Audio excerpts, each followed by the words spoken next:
Le dénouement spectaculaire de ce Tour du Pays Basque. 6e et dernière étape direction Arrate. 136 km, 7 ascensions, 3600 mètres à escalader, autant dire un terrain de jeu idéal. 7 leaders qui se tiennent en 37 secondes, de quoi rendre ce cocktail totalement explosif.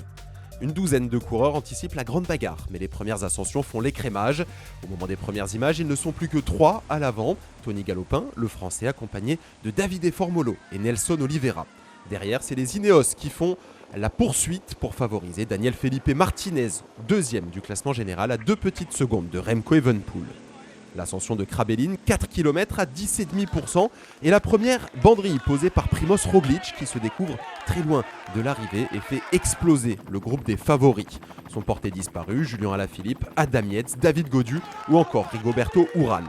Au contraire de Enric Mas, le grimpeur espagnol est à son aise. C'est lui qui permet à un petit groupe de costauds de se détacher. Au premier passage sur la ligne, on retrouve à l'avant Vingegaard, Vlasov, Martinez, Izagirre et donc Mas. Un petit peu plus loin, Pello Bilbao et surtout Remco Evenepoel avec son maillot jaune de leader qui est pointé à 30 secondes. Dans la descente, Bilbao connaît ses routes parfaitement. Il recolle au groupe Mas et pousse même ce dernier à la faute en tendant les trajectoires. L'Espagnol est victime de Bilbao et se retrouve donc à terre. Cette chute va gêner Daniel Felipe Martinez et rabattre totalement les cartes. Le Colombien est rétrogradé dans un second groupe donc avec Remco Evenepoel. Les deux premiers du classement général sont obligés de collaborer pour essayer de rentrer sur leur poursuivant dans ce classement général. Ils profitent des pentes de Urcaregui et surtout de la descente pour réussir à boucher le trou et à revenir. Donc, à 15 km de l'arrivée, eh bien, les 6 premiers du classement général sont ensemble. Tout reste à faire dans ce Tour du Pays Basque. Le sprint qui se profile à Eibar, des secondes de bonification à aller grappiller qui pourraient être importantes à l'arrivée du côté de Arrate. Et c'est Evenepoel qui fait le plein avec 3 secondes devant Martinez qui en glane lui 2. Les premières pentes de Uzarza, 4 km 600 à 8,5%. Infatigable, Davide Formolo essaye d'anticiper. Derrière, Ion Izagirre est en jambes, au contraire de Remco Evenepoel qui coince. C'est trop difficile pour le Belge avec son maillot jaune de leader qui voit ses principaux poursuivants au classement général s'envoler. À ce moment-là de la course, eh bien, c'est Daniel Felipe Martinez qui remporte le classement général. Mais attention, une chute à l'arrière et malheureusement, eh bien, c'est le Basque de l'équipe Cofidis Solutions Crédit qui est au sol.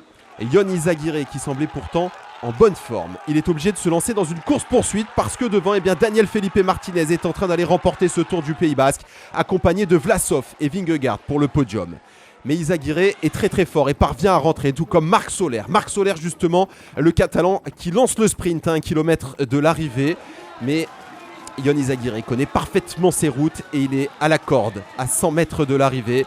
Le Basque qui est lancé vers une victoire d'étape et qui s'impose dans cette 6e et dernière étape du Tour du Pays Basque. Quelle dernière montée de la part de Ion Izagirre qui s'impose. Pello Bilbao, 3e ce matin, arrive avec une dizaine de secondes de retard et malheureusement il ne sera pas sur le podium. Remco Evenepoel ce matin, il était leader, maillot jaune. Et bien lui, il va couper la ligne avec 24 secondes de retard. Il ne sera également pas sur le podium. 8e victoire cette saison pour l'équipe Cofidis. La première d'ailleurs en World Tour, elle est à mettre au crédit donc de Ion Izagirre.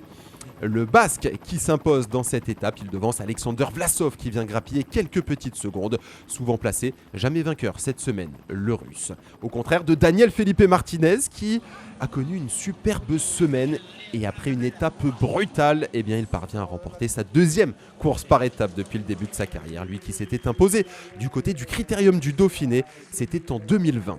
Le beau podium donc avec Daniel Felipe Martinez qui remporte cette compétition devant Ion Izagirre et Alexander Vlasov. Déception pour Remco Evenepoel rétrogradé au 4e rang. La faute aux bonifications glanées par Alexander Vlasov sur la ligne. Primoz Roglic, lui, dégringole au 8e rang. Un Tour du Pays Basque haletant et spectaculaire que vous avez pu suivre sur GCN. La prochaine échéance, eh bien, ça sera l'Amstel Gold Race et ça sera évidemment à retrouver sur GCN.